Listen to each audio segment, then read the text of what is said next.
Thank you for staying with Citizen Live at 1. And former Lands Minister Amos Kimunya was today charged afresh over land fraud when he was Lands Minister. Kimunya appeared before Senior Principal Magistrate Peter Ndwiga and was charged alongside two other suspects over fraud allegedly committed in 2005. The state, however, decided to amend the charge sheet to separate the three accused persons on grounds that their charges were different and should be heard separately. The case was adjourned to the 7th of October 2014.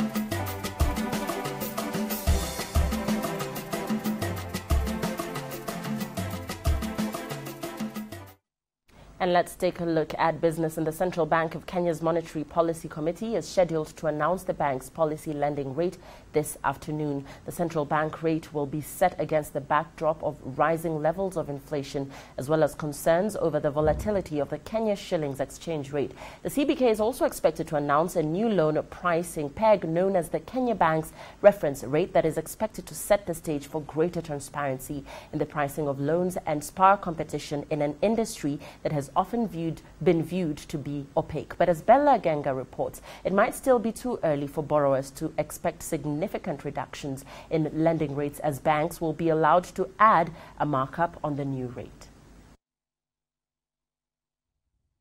Kenya's economic landscape has in the last decade witnessed the rise of the financial services sector and more specifically the banking industry. What hasn't quite changed though is the high cost of borrowing from commercial banks, as depicted by the wide gap between what the banks pay on deposits and what they charge on loans.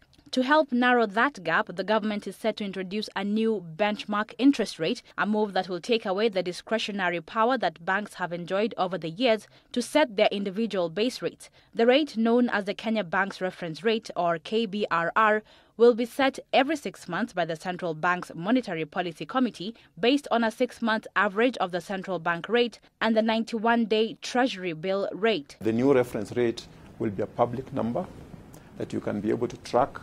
It will be monitored by all the players, and it will be set by the central bank.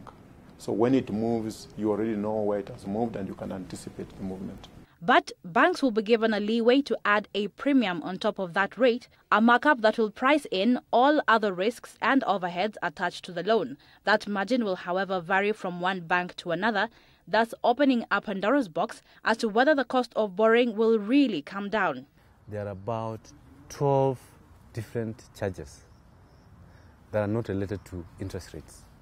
This is especially worrying going by an analysis that was conducted by the Central Bank of Kenya and the World Bank, which indicates that the profit markup on loans has increased over the last 2 years. According to the study, profits accounted for 55% of the difference between the interest rates paid on deposit and that charged on loans in 2013, up from the previous year's share of 48% of the spread.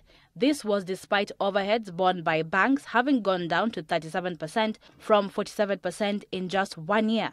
For a bank to remain at 18%, they just need to front load 10% on that or 9% on that for them to maintain their existing pricing framework. What is not in doubt, though, is that individual borrowers are poised to have a greater power to negotiate where to borrow from and at what rate. The consumer, because of the fact that he can now be able to compare across the prices, banks are then now able to compete on the basis of price. Now, when they start competing on the basis of price, then the market forces come into place. And those market forces are what's going to bring the cost of lending down. You're supposed to know exactly, apart from the interest rates, what else are you being charged? So you can make your decision. While analysts expect the government's latest policy shift to spur competition within the banking sector through transparent pricing of loans, the unanswered question remains: when will the lending rates come down to single-digit levels? And let's now take a look at the currency markets, where the Kenyan shilling was little changed against the US dollar in early trading today. According to the Central Bank of Kenya, commercial banks have quoted the shilling at an indicative rate of 87 shillings and 81 cents buying, 87 shillings 97 cents selling to the dollar. Against the euro, the home unit strengthened marginally to trade at 119 shillings and 41 cents buying, 119 shillings and 66 cents selling. The shilling is trading at 150 shillings and 40 cents buying, 150 shillings 70 cents to the sterling pound. Closer home, the shilling was stable to both the Tanzanian and Ugandan currencies to change hands at 18 shillings and 91 cents buying to the Tanzanian unit and 29 shillings and 95 cents buying to its Ugandan counterpart.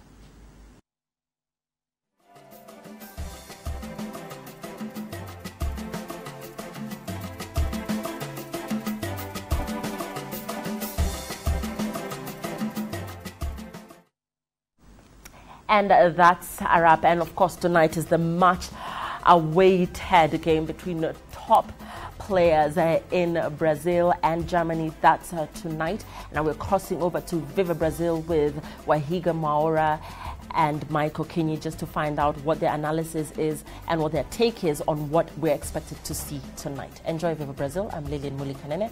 Have a good day.